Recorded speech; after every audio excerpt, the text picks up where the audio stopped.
Es hora de acercarnos con ansia, con profundo anhelo a la palabra de Dios, conociendo al Dios de la Biblia y conociendo su voluntad. Muy bien, estimados hermanos, querida Iglesia del Señor, vamos a seguir con nuestra serie del Sermón del Monte, y para ello os invito a abrir vuestras Biblias en el Evangelio según San Mateo, capítulo 6, y vamos a hacer lectura para entender mejor el contexto, los versículos 9 al 13.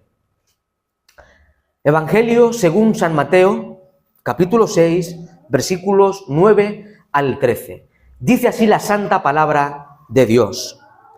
Vosotros pues oraréis así: Padre nuestro que estás en los cielos, santificado sea tu nombre, venga tu reino, hágase tu voluntad como en el cielo, así también en la tierra. El pan nuestro de cada día, dánoslo hoy, y perdónanos nuestras deudas, como también nosotros perdonamos a nuestros deudores. Y no nos metas en tentación, mas líbranos del mal, porque tuyo es el reino, y el poder, y la gloria, por todos los siglos. Amén. Vamos a detenernos simplemente en el versículo 11, en esa frase que aparece ahí. Dice el texto: el pan nuestro de cada día, dánoslo hoy. El pan nuestro de cada día, dánoslo hoy. Con esta frase, el pan nuestro de cada día, dánoslo hoy, se inicia la segunda parte de esta oración modelo del Padre Nuestro. En la primera parte, estimados hermanos, se enfatiza algunas peticiones. En la primera parte se enfatiza algunas peticiones que tienen que ver con Dios, es decir, con su nombre, con su reino y su voluntad. En la segunda parte, que comienza en el versículo 11 de este capítulo 6, se presentan más bien algunas peticiones que están vinculadas, que están relacionadas con nosotros, con los hijos de Dios. Y aquí se enfoca más bien en nuestras necesidades, como puede ser el pan, es decir, el sustento, el perdón y la protección de Dios. Y hermanos, Iglesia del Señor, esta, ¿verdad?, debe ser el patrón de nuestras oraciones.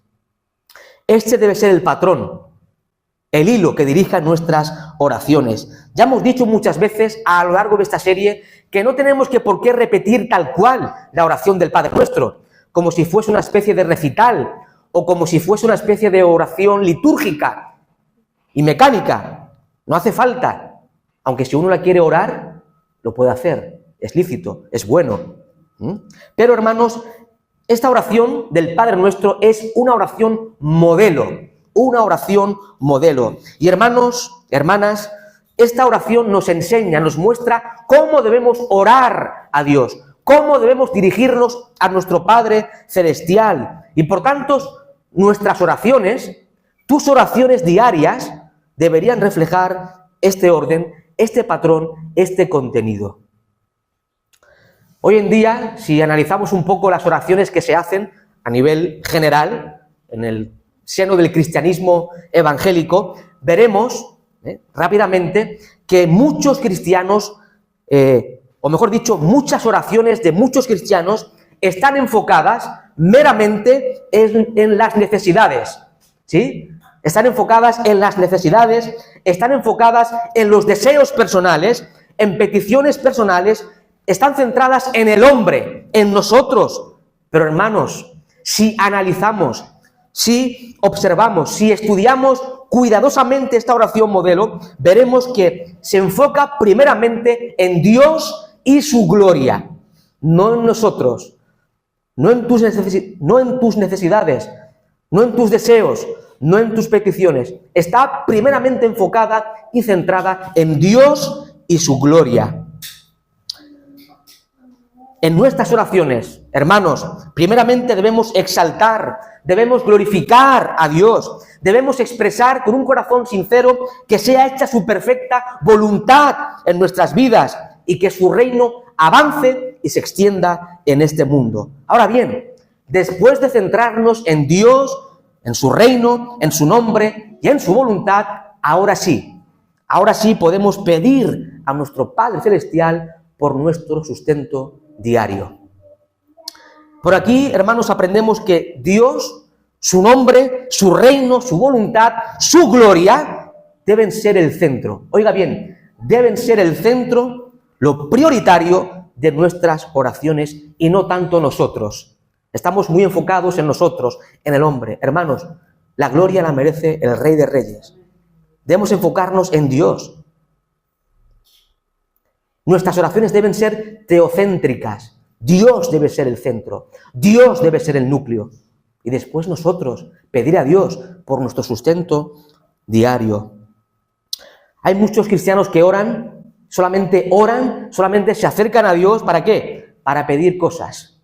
Creen que Dios es un genio de la lámpara, o un mago, o un banco, un banquero. Estimados hermanos, cuando leemos la palabra de Dios, cuando estudiamos la Biblia, vemos de que tal cosa no existe en las Sagradas Escrituras.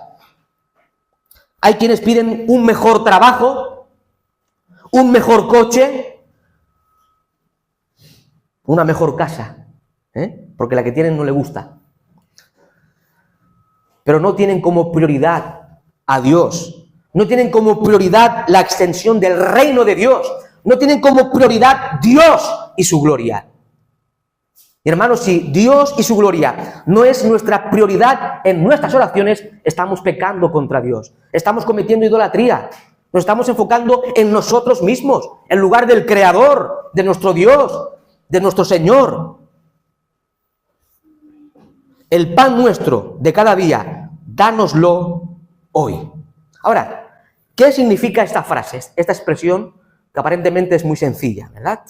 Bueno, pues los eruditos, los teólogos, especialistas y grandes exégetas discuten, de hecho han discutido a lo largo de la historia de la Iglesia sobre el significado preciso de esta frase, de esta expresión.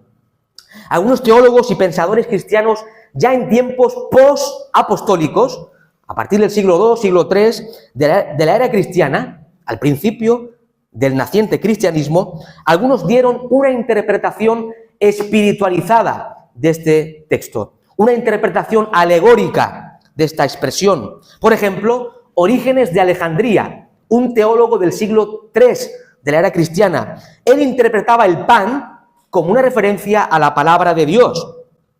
Por otro lado, San Agustín de Hipona, un teólogo del siglo V, gran teólogo, de hecho es uno de los teólogos más grandes que ha dado la historia del cristianismo, teólogo y filósofo.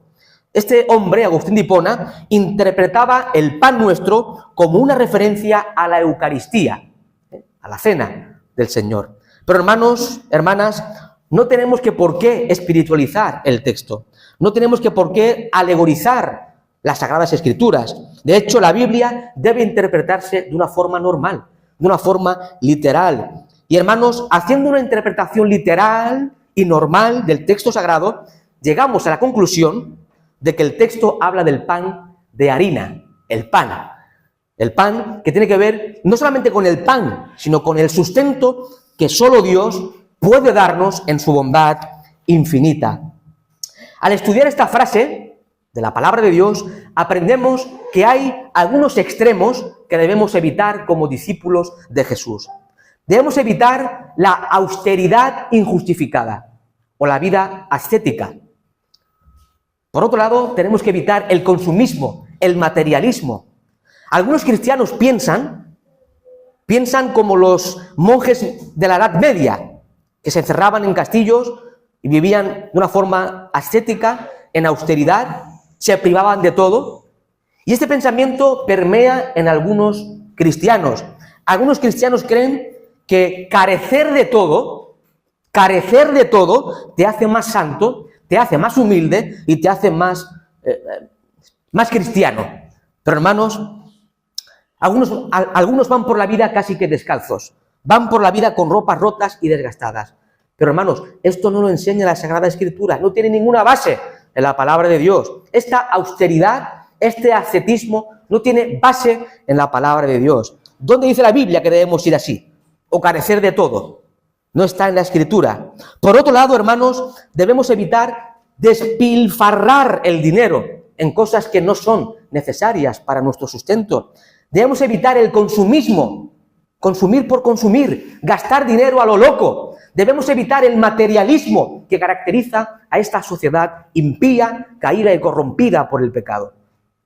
Hoy el mundo está centrado solamente en los bienes materiales, en las cosas materiales de este mundo, pero no se centran en Dios y su gloria. Y nosotros, como seguidores de Cristo, como discípulos de Jesús, debemos seguir las huellas de Jesús. Debemos seguir el ejemplo de Cristo. Cristo es el supremo modelo para nosotros. Debemos evitar este materialismo, este consumismo que caracteriza a este mundo perdido. Nota lo que dice la Escritura en 1 Timoteo, capítulo 6, versículos 7 al 10. Unas palabras que deberíamos tener siempre presente.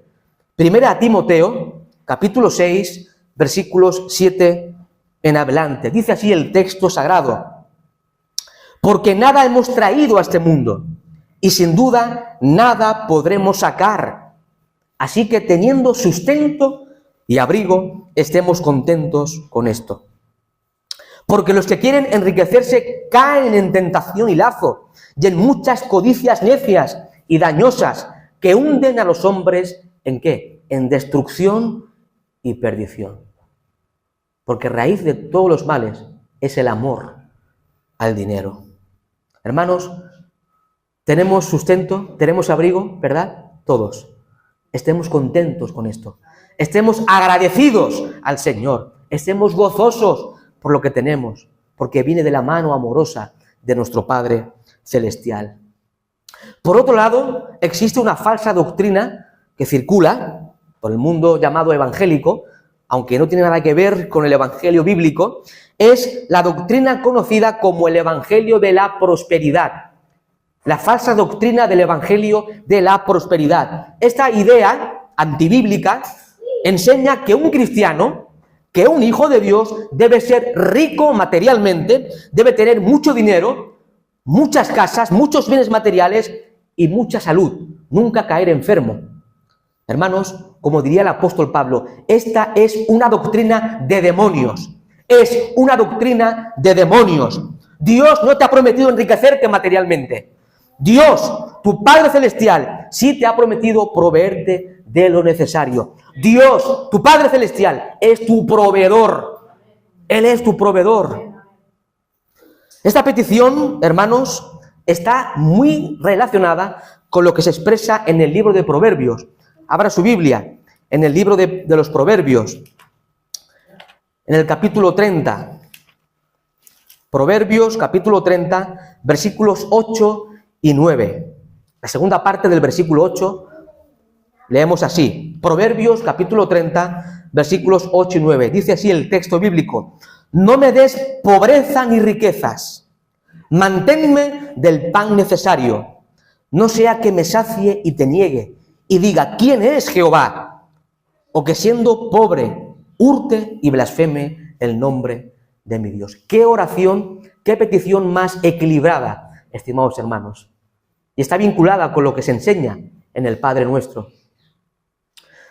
Cuando nos enriquecemos materialmente, solemos dejar a Dios a un lado y colocar nuestra esperanza, toda nuestra confianza en nuestros bienes materiales, y a Dios lo dejamos a un lado muy lejano de nuestro corazón. Y estamos cometiendo idolatría contra Dios. Debemos pedir al Señor por lo necesario. Y Él nos lo dará en su gracia y en su amor. Debemos pedir a Dios por nuestro sustento necesario, por las necesidades básicas, no por lujos, sino por las necesidades básicas, ya que Él es tu Padre Celestial. Él es nuestro Padre, nos cuida, nos protege y nos provee en su gracia. Ahora, si somos nosotros, queridos hermanos, somos nosotros que somos pecadores, somos malos por naturaleza y damos lo mejor a nuestros hijos, ¿cuánto no más nuestro Padre Celestial, que es infinito en gracia, es infinito en misericordia, es infinito en bondad y amor? Dice Santiago en su epístola, en el capítulo 1, que toda buena dádiva y todo don perfecto desciende de lo alto, del Padre de las luces. Hermano, hermana, todo lo que tienes es de Dios. Si tienes un techo donde cobijarte, aunque sea una simple habitación, si tienes un techo, es Dios quien te lo ha dado. Si tienes comida para poder alimentar tu cuerpo físico, si tienes un trabajo, por muy humilde y básico que sea, no es por tu esfuerzo, no es por tu sabiduría, no es porque alguien te enchufó en el trabajo. Es Dios quien te ha provisto de un techo. Es Dios quien te ha provisto de un trabajo y del sustento cotidiano. En nuestra sociedad existe un problema cada vez más extendido, incluso, por desgracia, entre muchos cristianos. Y es la ansiedad por el futuro. La ansiedad por el futuro. Y cuando tenemos este problema, la ansiedad por el futuro, esto produce estrés, produce ansiedad y puede incluso generar en profunda depresión por pensar demasiado en el mañana. ¿Qué será de nosotros? ¿Tendremos un trabajo? ¿Tendremos un techo? ¿Qué será de nuestras vidas y de nuestros hijos? Hermano, confía en Dios.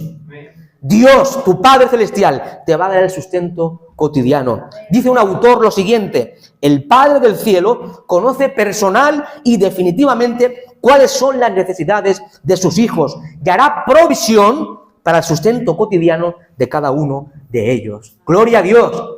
Dios, este Dios omnisciente y soberano, conoce tu corazón, conoce tu vida, conoce todas tus necesidades, tanto espirituales como físicas. Y Dios, que es nuestro Padre Celestial, nos va a proveer de todo lo necesario. Confiemos en este Dios, estimados hermanos. Aunque las cosas parezcan que se tuercen, que no hay sustento, aparentemente, Dios provee. Él es tu Dios y no te va a desamparar en ningún momento. Él conoce todas, absolutamente todas tus necesidades. Dios está en control de tu vida. Dios está en control de tu existencia. Dios es el único soberano. Parece que hemos olvidado quién es el soberano. No es Putin. No es el presidente de Estados Unidos. Es Dios. Dios es el único soberano y gobierna sobre todas las cosas y tiene todas las cosas bajo control. Desde el átomo más diminuto hasta la galaxia más grande, Dios está en control. Y este Dios que está en control es tu Padre. Tremendo. Confía en el Señor. Confiemos en este buen Dios. Notad lo que dice Cristo. Vamos al Evangelio de Mateo, capítulo 6. Mateo, capítulo 6, versículo 25 en adelante. Mateo, capítulo 6, versículo 25 en adelante. Dice así la Escritura. Son palabras de Jesús en el Sermón del Monte. Notad lo que dice la palabra. Por tanto os digo, no os afanéis por vuestra vida, qué habéis de comer o qué habéis de beber, ni por vuestro cuerpo, qué habéis de vestir. ¿No es la vida más que el alimento y el cuerpo más que el vestido?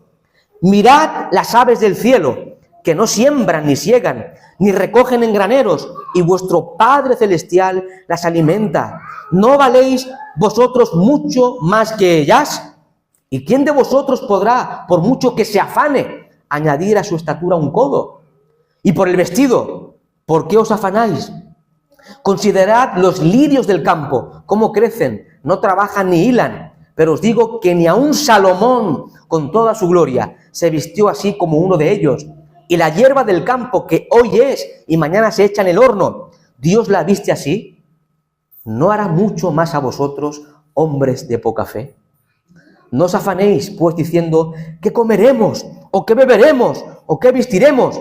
Porque los gentiles buscan todas estas cosas, pero vuestro Padre Celestial sabe que tenéis necesidad de todas estas cosas. Versículo 33, versículo clave. Mas buscad primeramente el reino de Dios y su justicia, y todas estas cosas os serán añadidas. Amén a la palabra del Señor. Escucha también lo que dice el apóstol San Pablo en Filipenses capítulo 4, versículos 6 y 7. Dice así la palabra, Filipenses 4, 6. Por nada estéis afanosos, sino sean conocidas vuestras peticiones delante de Dios en toda oración y ruego, y con acción de gracias, y la paz de Dios, que sobrepasa todo entendimiento, guardará vuestros corazones y vuestros pensamientos en Cristo Jesús. Hermanos, no debemos afanarnos por nada, dice la sagrada palabra de Dios. Más bien oremos a Dios, dando gracias al Creador. La Biblia presenta a Dios como el proveedor, ¿verdad? Sí.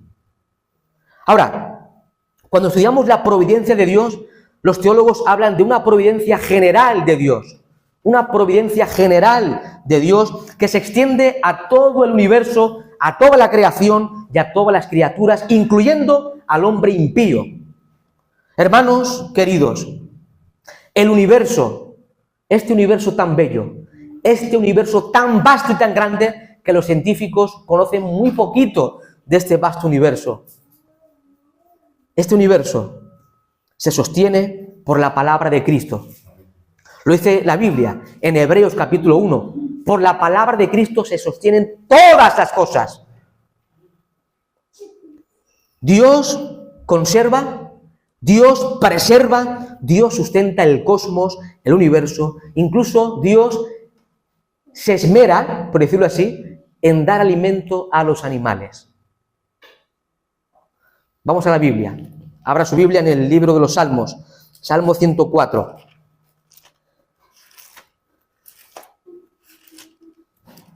Salmo 104, versículo 10 en adelante. Notad lo que dice la Escritura. Salmo 104, versículo 10. Tú eres el que envía las fuentes por los arroyos, van entre los montes. Dan de beber a todas las bestias del campo. Mitigan su sed los asnos monteses. A sus orillas habitan las aves de los cielos. Cantan entre las ramas. Él riega los montes desde sus aposentos. Del fruto de sus obras se sacia la tierra. Él hace producir el heno para las bestias y la hierba para el servicio del hombre, sacando el pan de la tierra y el vino que alegra el corazón del hombre, el aceite que hace brillar el rostro y el pan que sustenta la vida del hombre. Dios es el que provee. Dios provee en su providencia para todas las criaturas de este universo. Hermanos, incluso Dios en su gracia común, Dios en su providencia, hace llover sobre justos e injustos, hace salir su sol sobre buenos y malos. Mateo 5:45 lo enseña. Aún los impíos de este mundo, aquellos que no creen en Dios, aquellos que viven lejos de Cristo, de alguna forma se benefician del favor divino. Porque llueve cada X tiempo, ¿verdad? Y germina y da fruto. Sale el sol cada día. Para hijos de Dios y para hijos del diablo sale el sol. Y el sol trae mucho bien al planeta. Y todo esto es por la mano amorosa de Dios. Pero la palabra de Dios, hermanos, la Escritura, se centra más bien en la providencia especial de Dios. Providencia especial de Dios. Tiene que ver con ese cuidado especial de Dios para con sus hijos. Hermanos, Dios es tu pastor. Dios es tu pastor que te guía y te conduce por los mejores senderos y te provee para todas tus necesidades, tanto físicas como espirituales. Este es el Dios de la Biblia. Este es el Dios en el que hemos puesto nuestra fe y confianza. El pan nuestro de cada día, dánoslo. No sé si ha examinado esa frase. El pan nuestro. No dice mi pan. Aquí aprendemos que no debemos pedir solo por nuestro propio sustento. Esta sociedad es una sociedad individualista y egoísta. Pero un redimido por Cristo no puede ser egoísta ni tampoco individualista. Somos una comunidad, somos un cuerpo, un pueblo redimido por gracia. Ya que aprendemos que no tenemos que pedir solamente por nuestro sustento. Pregúntate, ¿estás orando por tu hermano? Si está enfermo, ¿oras por él? Si anda estrecho económicamente, ¿oras para que el Señor le provea de lo necesario? Debemos orar, no solamente por nosotros, sino por los demás, especialmente por nuestros hermanos en la fe. Somos un cuerpo, somos una comunidad redimida por gracia de Dios y por tanto debemos tener en mente, debemos tener en nuestras oraciones a nuestros hermanos, para que el Señor también supla todas las necesidades de nuestros hermanos y hermanas. ¿Lo estamos haciendo? ¿Estamos orando por los demás? El pan nuestro, no dice mi pan solamente, el pan nuestro. Ahora, cuando estudiamos esta expresión, vemos de que se deducen algunas verdades fundamentales que encontramos en la palabra de Dios. En primer lugar, reconocemos nuestra dependencia de Dios, ¿sí? Nuestra dependencia del Creador. Ahora, que Dios te provea, que Dios te sustente, no significa que no trabajes. La fe y el trabajo no están reñidos, más bien se complementan. El trabajo es un don de Dios. El trabajo es un regalo de Dios al hombre. Incluso cuando estudiamos la Biblia y vamos al Génesis, a los primeros capítulos del Génesis, cuando el hombre fue creado en un estado de perfección, santidad y tenía comunión perfecta con Dios, aún así, antes de la caída original, el hombre trabajaba. El trabajo era una ocupación del hombre en su estado original, antes de caer en pecado. Recuerda que el Señor te ha provisto de un trabajo. ¿Sí, hermano? El Señor te ha provisto de un trabajo. Y hermano, escucha, es el Señor, no es tu jefe. Oiga bien, no es tu jefe, no es tu trabajo, no es tu conocimiento o tu habilidad. Es el Señor quien te sostiene. A veces creemos que porque somos muy buenos en nuestro trabajo, somos muy listos, tenemos un doctorado, un máster o lo que sea, ya todo lo merecemos nosotros. Es mi capacidad, es mi sabiduría, es mi esfuerzo. Yo es que me levanto a las 5 de la mañana todos los días y pongo todo mi esfuerzo. Hermano, si comes es por la gracia de Dios. Si tienes un trabajito, es por la misericordia del Señor. Da gracia al Señor y no te gloríes tanto en tus habilidades humanas. En estas palabras, por tanto, reconocemos que todo lo que tenemos, absolutamente todo lo que tenemos para suplir nuestras necesidades, proceden de la mano amorosa de nuestro Padre Celestial. Hermanos, dependemos de Dios, dependemos de este Dios vivo y verdadero. Si no fuese por su cuidado, si no fuese por su providencia exquisita para con nosotros, ¿qué sería de usted? ¿Dónde estaríamos? El Dios de la Biblia es autoexistente. Y esto se conoce teológicamente como la aseidad de Dios. Es un atributo de Dios, poco conocido. La aseidad de Dios, lo cual significa de que Dios existe por sí mismo. Su existencia emana de su propio ser. Dios no necesita nada ni nadie para existir. Sin embargo, el universo, las criaturas, usted y yo, necesitamos del Creador para poder existir. Dependemos de Dios, hermanos queridos. Incluso el aire que está respirando ahora mismo proviene de Dios. Si tu corazón está latiendo ahora mismo, es por la misericordia del Señor. Cuando Él diga, el corazón se para. Él es el dueño de la vida. Él es el soberano Dios. Si estás vivo hoy aquí, dando gloria a Dios, es por la gracia y la misericordia del Señor. Podríamos estar muertos hoy día.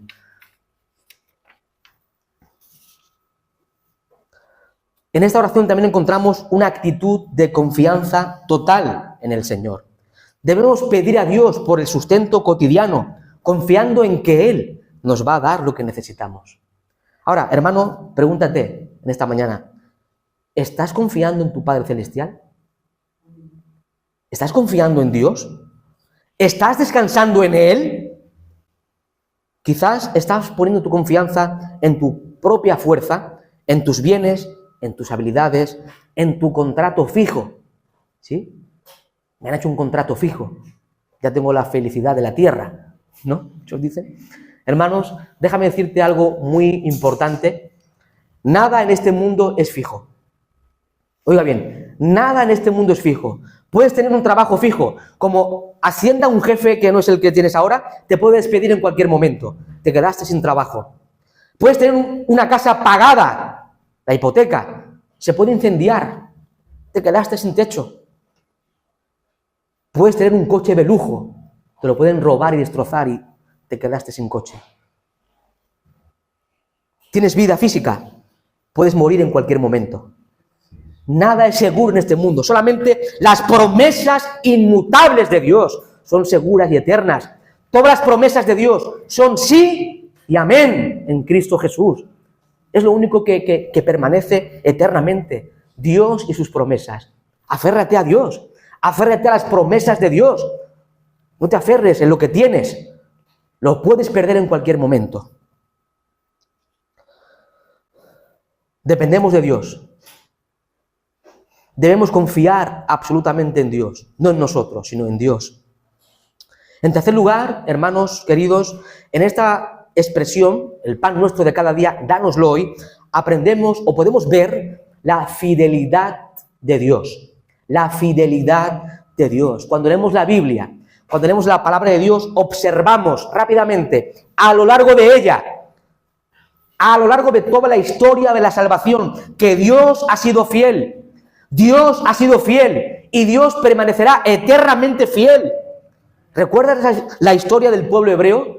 Especialmente durante su deambular, durante su peregrinaje en el desierto, cómo Dios sustentó a su pueblo, cómo Dios le proveyó de todo lo necesario. Dios le daba el maná que caía del cielo, agua de la roca, nada les faltó a este pueblo. A pesar de que Israel era un pueblo rebelde a Dios, un pueblo infiel al Señor. No obstante, Dios permaneció fiel. Dios permaneció fiel y proveyó a su pueblo de todo cuanto necesitaba durante 40 años. Tremendo. Escucha Deuteronomio 29:5. Dice el texto sagrado: vuestros vestidos no se han envejecido sobre vosotros, ni vuestro calzado sobre vuestro pie. Aún la vestidura, los vestidos que tenían los israelitas, sus calzados, no se habían envejecido. Dios sustentaba a su pueblo. Hermanos, este Dios que sustentó a Israel en el desierto es tu Dios. Es tu Dios. Es el mismo Dios.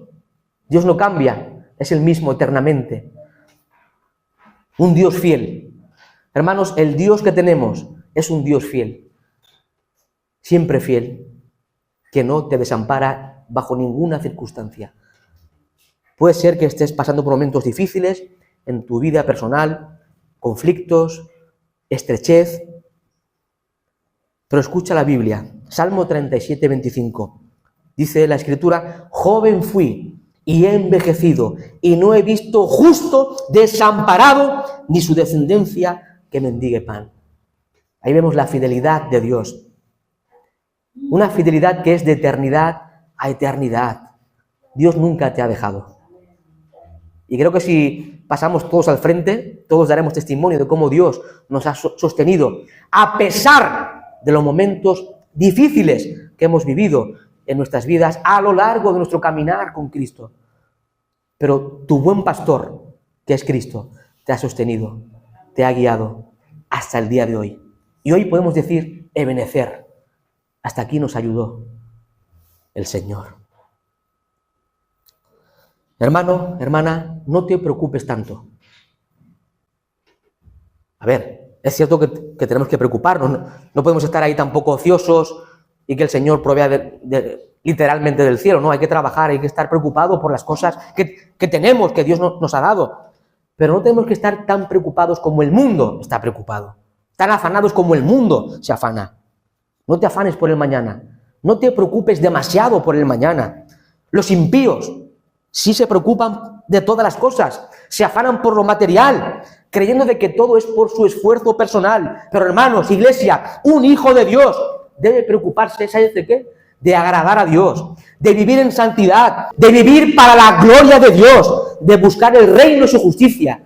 Y las demás cosas serán añadidas por el Señor. Mateo 6:33. Ahora, preguntémonos, ¿estamos preocupándonos por agradar a Dios? ¿Estamos preocupándonos por vivir para su gloria? ¿Estamos buscando su reino y su justicia primeramente? Porque a veces oramos y queremos lo que deseamos, y después el reino de Dios y su justicia. Pero no, eso la Biblia no nos enseña. Primeramente busquemos el reino de Dios y su justicia, y después Dios nos va a dar todo lo que necesitamos para seguir hacia adelante. Ahora, si Cristo no está en el sermón, no será un sermón, sería una charla, ¿sí? Decía el gran predicador del siglo XIX, Charles Spurgeon, que al igual que todo camino de Inglaterra lleva a Londres, todo texto de la Escritura lleva a Cristo. Cristo es el centro de la Biblia. Toda la Escritura apunta a Cristo. Cuando vamos a Juan 6:35, vemos de que Cristo es el pan de vida que descendió del cielo. Dice así la palabra, Juan 6:35, Cristo expresó: yo soy el pan de vida, el que a mí viene nunca tendrá hambre, y el que en mí cree no tendrá sed jamás. Hay un hambre espiritual en todo ser humano, y solamente Cristo puede saciar ese hambre. Ni el dinero, ni las riquezas, ni el bienestar, ni la salud, ni los familiares, ni tu esposo, ni tu esposa, ni tus hijos pueden saciar el hambre espiritual del hombre. Solo Cristo. Solus Christus, como decían los reformadores. Solo Cristo. Y nadie más, ni nada más. Cristo es el pan de vida y Él sacia tu hambre espiritual. Deberíamos, por tanto, hermanos, muy especialmente anhelar a este pan vivo que es Cristo. Pedimos por el pan de cada día, ¿verdad?, al Señor, pero deberíamos aún más ansiosamente anhelar este pan vivo que es Jesucristo. Deberíamos ansiar profundamente tener una relación personal día a día con este pan vivo que es Cristo. Deberíamos contemplar a Cristo en todas sus perfecciones a la luz de la palabra de Dios. Vivir en comunión íntima con Cristo. Ahora, aquellos que hemos puesto nuestra fe y confianza en Cristo, ya hemos comido de este pan. Ya estamos completos. Ya estamos satisfechos en Cristo. Pero hermanos, necesito cada día, nutrirnos de Cristo. Está muy bien que nos nutramos del pan de cada día. Es necesario, ¿verdad? Pues es más necesario nutrirnos de Cristo cada día y de su palabra. Que la palabra de Cristo more en abundancia en nuestros corazones. ¿Estamos pasando tiempo con Cristo? ¿Estamos en nuestra cámara secreta dedicando un tiempo para tener una comunión especial, íntima con Cristo? ¿O estamos perdiendo el tiempo en otras cosas que para nada nos sirven? ¿Qué estamos haciendo? ¿En qué estamos malgastando el tiempo? Hermano querido, la vida se nos va. Quizá el próximo domingo no estemos aquí ninguno, o falten algunos. ¿Qué estamos haciendo? No perdamos más el tiempo. Redimamos el tiempo para tener una comunión personal con nuestro Salvador y Señor Jesucristo. En Cristo estamos completos. ¿Lo cree? En Cristo estamos completos y satisfechos. ¿Saben por qué? Porque Cristo es suficiente. Cristo es suficiente. No necesito más. Solo a Cristo. Solo a Cristo. Concluyo, estimada iglesia, con estas palabras. Todo cuanto necesitas, absolutamente todo cuanto necesitas es Cristo. Cristo es tu proveedor. Cristo es tu sustentador. Cristo es tu abrigo. Cristo es tu refugio. Cristo es tu buen pastor. Descansa en su providencia. Descansa en su cuidado. Descansa en su protección. Descansemos en la soberanía de Cristo y en la fidelidad de Cristo. En Él estamos completos. Él es el pan de vida que ha saciado toda nuestra existencia. A Él la gloria, eternamente y para siempre. Amén. Gracias, Señor, por este tiempo, Padre.